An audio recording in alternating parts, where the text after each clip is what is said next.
ready. Speaking of Beetle, just what has he meant this year as a goal-line senior on the team? Yeah, I mean, he's hard playing, tough. I mean, you see the plays he makes. He's the lightest kid on the team, but he sticks his nose in there whenever he can. I mean, I go back to the rebound that he dug out a couple games ago when he basically ripped it away from, where's that, at Mississippi State, if I remember right. He's kind of on the ground. I mean, he just makes a bunch of tough plays, so he brings a toughness to the team and edge. He's a fighter. He's been through a lot with health-wise since he got here. He had the surgery and then had the wrist injury and then had the GI issues. So I think he's playing his best basketball for us right now, which is great to be doing at the end of your senior year. Hopefully, we can get on a run here and he can get some wins going out of his senior year, but takes charges, kind of that old blue-collar mentality we're about. He kind of embodies the whole thing. You mentioned, I think last week that, he still has to take IV sometimes for a game to just kind of get up and get going. So what's that process been like for him to continually kind of have to deal with that? Yeah, I think, he just, for whatever it was, that week, 2 weeks where he couldn't keep anything down, he lost weight, lost energy, so they've been trying to, whenever possible, I know he gets some IVs before and after games both and tries to get him back up. I think he's starting to feel his energy come back a lot more, and if we can keep him out of foul trouble, we've been trying to play him more with our depth issues, especially without Petty now. So, I don't know. Clark knows all that stuff.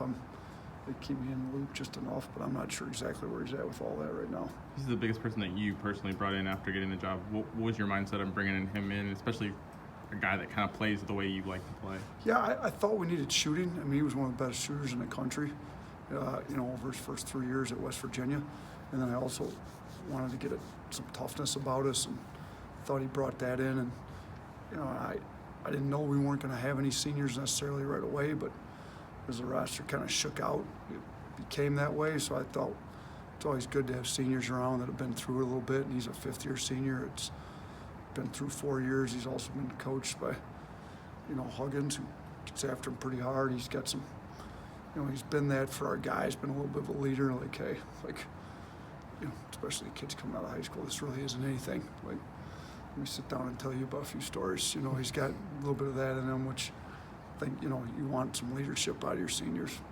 You had guys go through that boot camp before the season, Navy SEALs, whatever it was exactly. How much can you draw upon at this point in the year when you need a few more wins and you're banged up and just trying to finish? I think it's actually a great point you bring up, like kind of put you through some adversity early to kind of teach you how to come together and fight adversity. And so we've had it through the whole year. We've got it now without Petty, here playing late and Herb banged up. And we just got to figure out how to get wins without those guys. But I think that whole mindset and mentality of fighting through, and I think we showed it in our last game out. It started way back, in the summer when we did that. So it is something to draw upon. Speaking of quick turnaround, Jones situation. You know what? So he shot today. Was a lot better than he was Saturday. Still, if we had a game today, he couldn't have played. He didn't do anything live today. We'll see what it feels like in the morning. Tomorrow. He's made significant progress. I think he's getting a lot better. I just, he's still not doing. He didn't do anything live today in practice. Are you happy with what you've seen so far, the culture shift that you've wanted to implement? Yeah, for the most part. Obviously, you can always get better at everything. I tell our guys, even our best wins here this year, our 25-point win on the road at Ole Miss, there's plenty of stuff we can get better at. But overall, I think guys' mindset, their effort, playing hard, playing together, really bought into kind of how we wanted to play. I think it's coming. I mean, it's come a long ways from where I felt it was, 10, 11 months ago for sure. You mentioned Jimmy, and also mentioned, Beetle kind of being a big brother kind of to the team, showing things how it's done, showing the proper way to do things. How much has that helped having a player, a mutual kind of guy with him?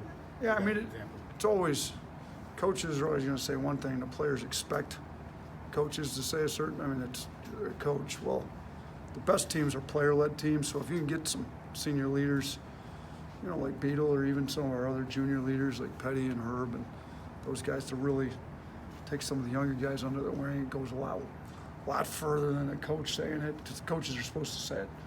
You know, plus if a guy's been through a little bit himself, a lot of adversity, I think you go back to everything this team's been through. Well, if you look at what Beetle himself has been through, both, you know, missed a year for an ACL back at West Virginia. He's been through a lot. Even before he ever got to college, that kid's been through a lot in life. So for a kid that's been through a lot of adversity to be able to be tough, hang in there, it's great when he can sit down with one of these guys that's going through just a little bit of adversity compared to what he's been through and kind of share with him how to handle it. Hey, did you know that Jaden was going to be able to give you what he's given so far? I don't think anybody would have predicted quite the numbers he's put up. I mean, it's pretty ridiculous for a freshman in the SEC, what he's doing. I did know literally within the first week he had a chance to be pretty good. I mean, I think if you go back to when I was talking to the media in the summer, I kind of made the point, like, this kid's coming into high major Division I basketball as ready for college basketball as any freshman I've seen, just with the way his body, you know, all the work he'd put in, his skill level, his shooting. So, and then he had a desire to get in the gym. So I had a really good feeling he was going to be really good for us. But to the level he's been, no. I think that's been hard to predict that. What do you need out of Alex Reese these last couple games? Just Yeah, turnovers we really and need him to step up on the offense. I thought his defense was, I mean, if you look at our, I don't know how many of you guys have access to like the analytics box scores we get. He had the second highest, or I guess lowest, second best defensive efficiency. So his defense got much better, and we've challenged him that way. Like, we got to get better in ball screens. He had 10 rebounds. We got to be better rebounder. So I think his defense, he knows he's got to pick that up for us, and he did. Again, that's got to continue to get better, but we really need him to make some shots as well. I mean, you know, with Petty out, we need everybody that can make shots, making shots for us. So that's Kyra, Beetle, Shaq, Reese. I mean, those would be the main four that have done it throughout the course of the year. So we need all four of those clicking at as good a pace as we can get them to. how much do you want him driving to the rim? It seems like that's where a lot of the turnovers with him are coming. I mean, we've kind of had that talk with them. Like if they're closing hard and you have an opening, he showed that he's more than capable of it. It's when there's guys in the gaps, like, just move the ball to the next guard, go set a ball screen, and just try to eliminate those turnovers where you probably shouldn't have driven it. I don't want to tell him not to drive it, because I think he's a good, you know, he can shoot it well enough. Guys are flying at him. He's great with the shot fake. If he can get right by him on a straight line to the rim, it's when the guy's in front of him and he's got to go a little east-west, he gets in trouble. So those are the ones we'd rather just have him run a toss action or whatever you want to call it with the guard and just get into another ball screen. Another question or two. We've talked about the light at the end of the tunnel, you know, for this team, kind of putting goals up for them. But there's still plenty more opportunity, a lot still left to play for.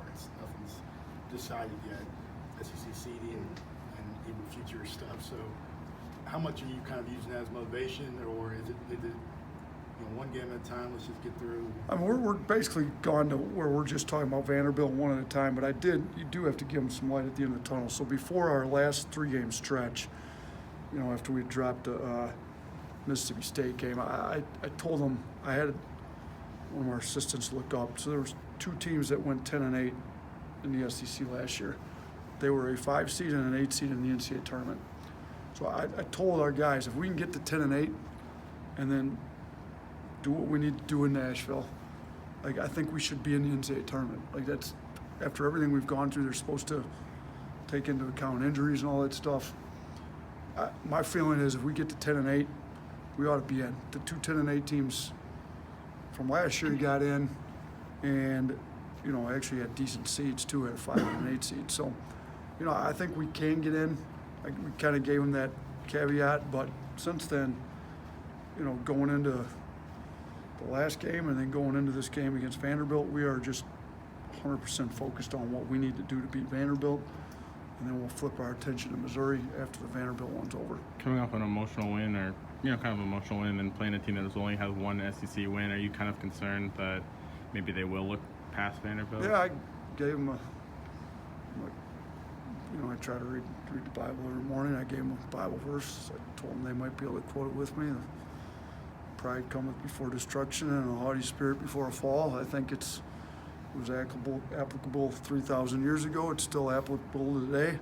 So let's make sure we're not overlooking anybody. We don't have a spirit about us that we don't have to bring an effort like we do. And I explained to them too, there's still analytics involved. We need our defensive efficiency and our offensive efficiency to get as high as it can possibly get.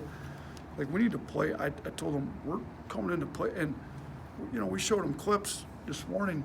They were up at least 12 on Kentucky the last time they played them, because we had clips in the video that they hit a shot to go from, or maybe it was 11 or 12, maybe it was 11, up 8 at the time, hit a 3 to go to 11. They were also up 7 on Kentucky at the half the first time they played them. So Kentucky's the best team our league's got to offer. This team was up on them double digits, like up on them both games. Like, they beat LSU, who's one of the best teams in this league. I told our guys LSU smashed us at their place. So, like, if we're going to take this team for granted, we've shown no maturity throughout the course of the year. Like, if we're going to be immature and come in with an effort like we gave against A&M, like, I'm going to be really disappointed, because that's leadership, that's maturity. Like, we got to grow up. So I expect our guys to come in with an effort like we gave last game, which is a lot different than what we gave against A&M. So that's what I expect. I'm hoping they're mature enough to bring it that way, but we talked to them about it. All right, thank you guys.